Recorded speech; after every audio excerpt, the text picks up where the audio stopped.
Army chief general Syed Asim Munir पारां यौम आज़ादी के मौके ते पाक फौज के अगुणन फौजियन के मान में आजाणो ISPR मौजिब तकरीब में रिटायर्ड फौजी ऑफिसरन ऐं सिपाहियन की वॾे अंग में शिरकत।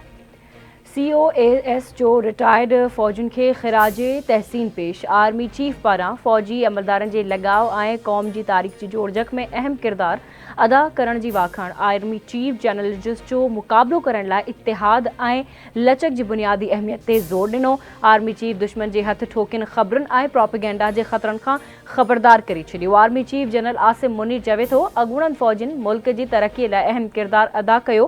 क़ौम जे अटल हिमायत सां अहिड़ियुनि समूरियुनि साज़िशुनि खां नाकाम बणाईंदासीं। शिरपसंद अंसर अवाम ऐं हथियारबंद फ़ौज में वेझा पैदा करण की कोशिश कनि पिया।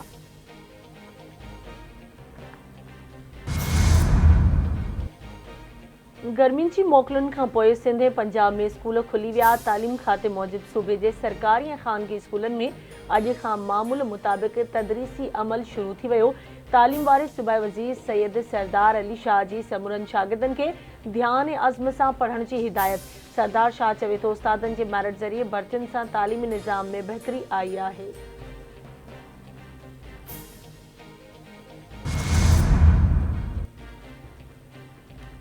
कराची के मुख्तलिफ इलाक़नि में हल्की बरसात। मौसमियात खाते शहर में 16 खां 19 अगस्त ताईं बरसात की अगकथी करे छॾी। मौसमियात खाते जो चवण है त हैदराबाद, ठट्टे ऐं बदीन में अॼु हल्की बरसात जो इम्कान है। मौसमियात खाते जे इस्लामाबाद समेत मुल्क के मुख्तलिफ शहरनि में भी बरसात की अगकथी। बचाव वारे वज़ीर ख़्वाजा आसिफ चयो आहे त 9 मई ते जेके हमला थिया उन्हनि हंधनि जी निशानदही में जनरल फैज़ हमीद जो किरदार हो। आर्मी चीफ जी मुक़ररी वक़्तु जनरल फैज़ लाॻापियल हल्कनि सां गॾिजी कोशिश कई त खेसि आर्मी चीफ बणायो वञे। जनरल फैज़ हमीद पंहिंजे माज़ीअ जे किरदार जी बि वज़ाहत कई। मुस्तक़बिल बाबति यकीन बि ॾियारियो। जनरल फैज़ खे आर्मी चीफ न बणायो वियो त हुन PTI जे परेशान ज़हन खे इस्तेमालु कयो ऐं 9 मई ते फ़ौजी हदफ़नि जी निशानदही कई।